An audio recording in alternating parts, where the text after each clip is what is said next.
Assalamualaikum warahmatullahi wabarakatuh. Allahumma sholli ala Sayyidina Muhammad wa ala ali Sayyidina Muhammad. Pemirsa yang dirahmati Allah, marilah kita simak ceramah dari Buya Syakur Yasin dengan tema Ketika Mata Hatimu Tertutup. Sebelumnya marilah kita perbanyak sholawat minimal 1000 kali sehari, agar hidup kita penuh barokah dan mendapatkan syafaat kelak. Jangan lupa berikan dukungan kepada channel kami dengan memberikan super thanks seikhlasnya. Marilah kita doakan semoga almarhum Buya Syakur Yasin diberi tempat terbaik di sisi Allah dan amal ibadahnya diterima. Amin ya robbal alamin. Bismillahirrahmanirrahim. Ya qaumu, i'rafu hadzal khaliq. Kenalilah Sang Pencipta ini. Kenalilah Sang Pencipta ini.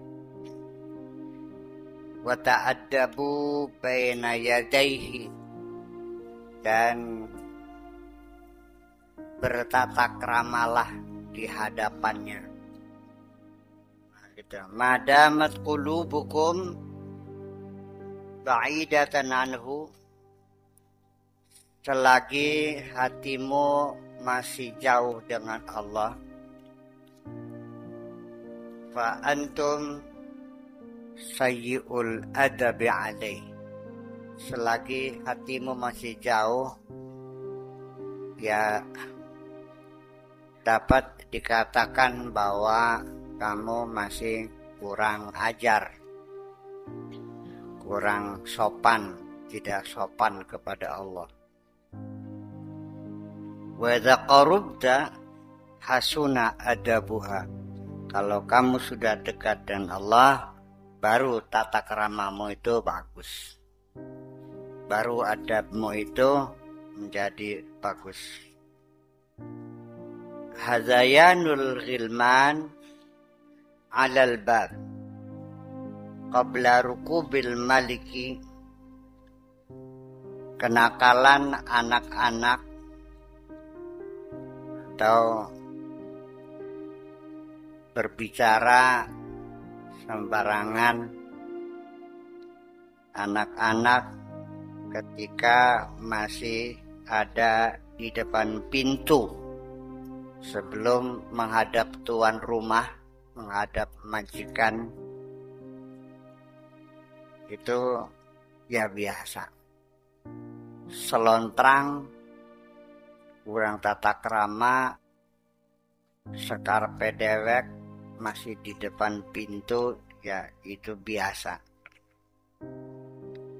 Faida rokiba ja'a kharsuhum wa hasuna adabuhum, kalau mereka sudah masuk, baru mereka akan terdiam.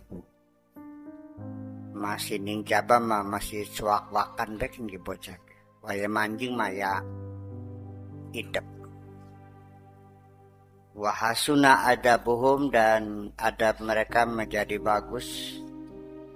Li'annahum qaribuna minhu, karena sudah dekat dengan Tuhan. Kullu minhum yahrabu ila zawiyatil iqbal, ila zawiyatin, masing-masing berlari mencari pojok untuk duduk barangkali. Al-iqbal alal khalqi huwa ainul idbar anil haqqi. Menghadap makhluk itu sama dengan mungkuri pangeran. Kalau kita menghadap barat, berarti kita membelakangi timur. Kalau kita menghadap makhluk, berarti membelakangi Azza wa Jalla. La falaha laka, tidak akan ada keselamatan, tidak akan ada keberuntungan buat kamu. Hatta takhla'al arbab wa taqta'al asbab, kecuali engkau sudah sanggup meninggalkan bos-bos kamu itu, makhluk-makhluk yang anggap kamu sebagai dunungan-dunungan itu. Wa taqta'al asbab, dan kau putuskan sebab-sebab, artinya sudah tidak lagi terikat dengan hukum kausalita, tidak bergantung kepada hukum kausalita. Wa tatruka ru'yatal khalqi fin naf'i wa tarri aw durri, dan engkau sudah bisa meninggalkan, melepaskan diri, tidak lagi melihat makhluk untuk dapat memberi manfaat dan memberi kecelakaan. Yang bisa memberi manfaat, berikan kecelakaan hanya Allah saja. Rasanya sulit kita memutus keterkaitan diri kita dengan hukum kausalita ini ketika kita masih hidup di alam yang nyata ini dan hidup biasa seperti ini. Sebab bagaimanapun hukum kausalita itu tetap melekat. Ya priben awite suki, nyong beli makanya beli apa sih? Bagaimana bisa pinter nggak belajar? Bagaimana bisa sembuh nggak berobat? Itu hukum kausalita itu sebab musabab itu selalu melekat sekali. Kalau hukum kausalita ini masih melekat dalam diri kita, sulit kita merasa diberi oleh Allah. Saya bisa kaya seperti ini kan sebabnya saya bekerja keras. Olis meneki ke pokok banting tulang peras keringat. Dan oli kangelan. Kapan akan mengatakan Allah berkenan memberiku? Nggak muncul. Karena saya dapat uang ini ya karena usaha. Karena saya bekerja keras. Bagaimana cara melepasnya? Ya dengan logika juga. Bahwa sesungguhnya antara harta kekayaan yang dapat kau kumpulkan itu dengan kerja kerasmu, dengan banting tulangmu, dengan peras keringatmu, sebetulnya itu hanya imajinasi yang ada dalam dirimu saja kok. Gak ada kaitan orang kaya dengan keringat. Gak ada kaitan orang kaya dengan kerja keras. Memangnya kalau orang kerja keras kaya? Apa orang nganggur miskin? Banyak yang nganggur kaya. Kalau memang iya antara kaya dan keringatmu itu ada hubungan, kenapa tukang sekopasir yang berkeringat-keringat nggak ada yang kaya?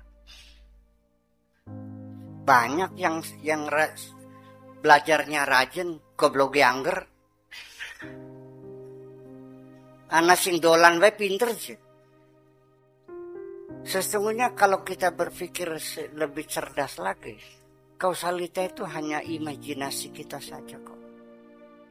Kamu saja terlahir di dunia, apa hubungan kausalita? Apakah karena Allah butuh sama kamu? Kamu kena diare, sebabnya karena makan makanan yang sudah basi. Iya kan? Kenapa orang beriman yang tiap hari makanan basi, makanan pakai-pakai nggak pernah diare? Kenapa yang ranking 1 dari SD, SMP, ranking 1 begitu masuk perguruan tinggi nggak lulus? Tapi yang sekolahnya main-main masuk ke kedokteran aja. Itulah sebabnya kalau seandainya saya juga berpikir dengan kausalita, ya tidak mungkin terjadi pondok ini. Saya juga dikatain orang gablek duitnya pira, kerap ngajadakan apa. Semua orang mengatakannya saya menghayal, nggak ada urusan. Seperti juga dulu saya pernah, karena saya sering bercerita bahwa saya mau belajar di luar negeri, mau ke Mesir. Aduh, sobut. Kata mereka nggak mungkin. Artinya kita ini berulang-ulang pertama melihat tidak mungkin, tetapi ternyata terjadi kok. Ya kenapa beli kapok-kapok? Masih kenceng saja hukum kausalita. Orang mungkin orang beranggapan bahwa memahami hukum kausalita adalah merupakan fenomena intelektual. Ternyata tidak juga kok. Dan ternyata sesungguhnya apa yang terjadi ini sebetulnya hakikatnya kebetulan. Kata kitanya kebetulan. Masa berulang-ulang kebetulan semua? Kebetulan kan sekali dua kali. Kalau terus-terusan masa kebetulan terus? Ya itulah. Bahwa artinya memang sudah terprogram. Semuanya sudah terprogram. Bahwa kamu lahir tanggal sekian, jam sekian, hari ini, bulan ini, tahun ini. Terprogram. Yang satu lagi lahirnya harus disesar. Yang satu lagi lahirnya harus menderita dulu ibunya berhari-hari. Pembukaannya lambat banget. Penyakit yang bakal kamu hadapi di dunia sudah ada informasinya. Dalam deoksiribonukleik acid sebagai blueprint pertama manusia, itu sudah ada informasi yang mendetail kok. Dari warna kulit, warna rambut, bentuk mata, ya kan, golongan darah, sampai penyakitnya, sampai bakat-bakatnya, semuanya sudah ada kok. Ya, barangnya nggak kelihatan mata, karena DNA itu nggak bisa dilihat dengan mata, harus pakai mikroskop. Sekecil apa itu?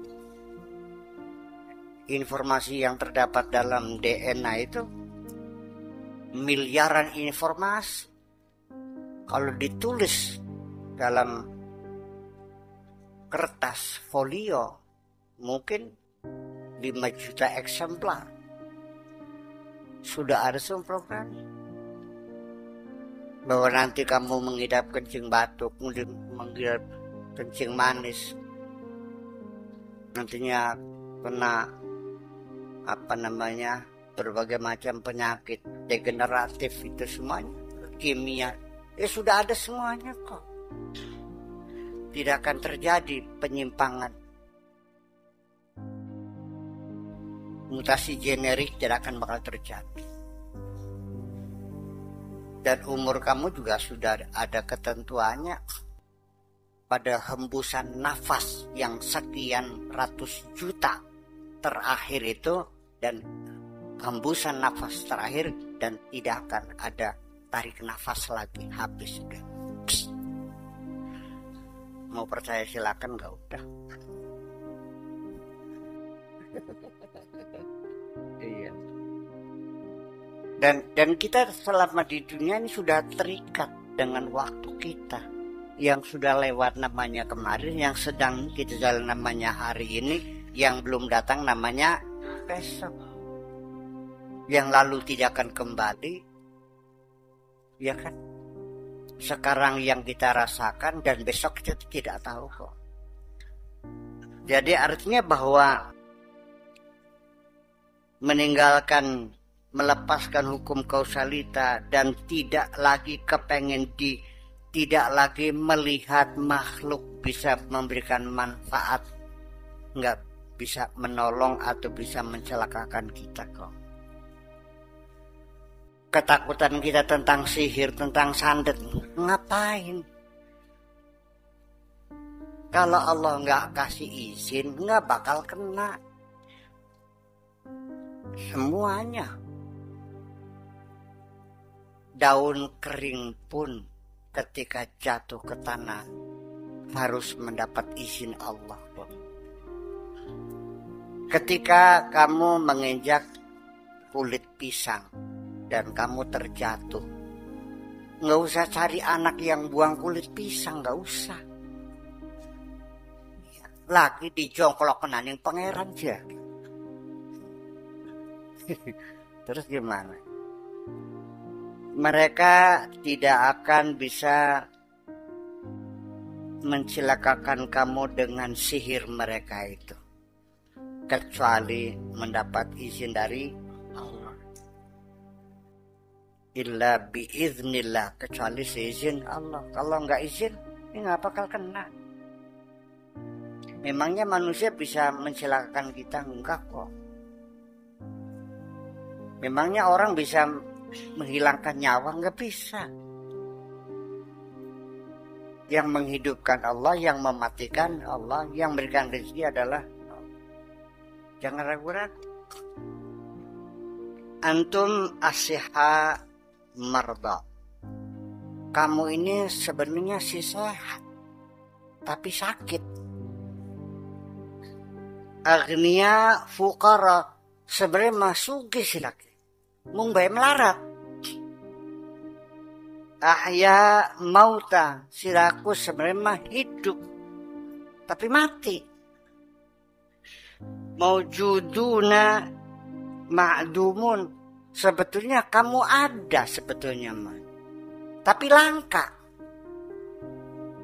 Buktinya mana? Ada tapi nggak ada. Ketika kamu mati nggak ada yang nangis.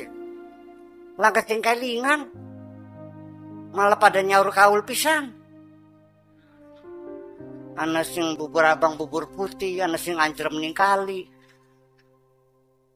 Anak malah mereka bersorak-sorai kok. Alhamdulillah beli motor simpungen. Ya anak satuan emang kodan banget. Ya barang sirane mati, rabine sira boro-boro nangis. Aku bebas. Apa bilangnya? Aku bebas. Apakah anakmu menangis? Tidak kok. Mereka senang. Kamu belum dikubur, mereka sudah berebutan sertifikat, nyongkelin lemari.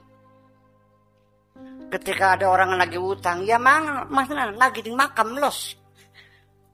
Nah, bapak dia udah utang ki 5 juta, ya los lagi di makam. Jadi bayar beli ya orang. Kuno urusannya bapak. Tanah wakaf yang sudah kau serahkan diminta lagi oleh anaknya. Beli makna anaknya, dioncok nih dipakai mana? Kakak menagih. Kenapa diwakafkan? Ini ke saya anaknya kok. Lalu kamunya makannya apa? Banyak kok.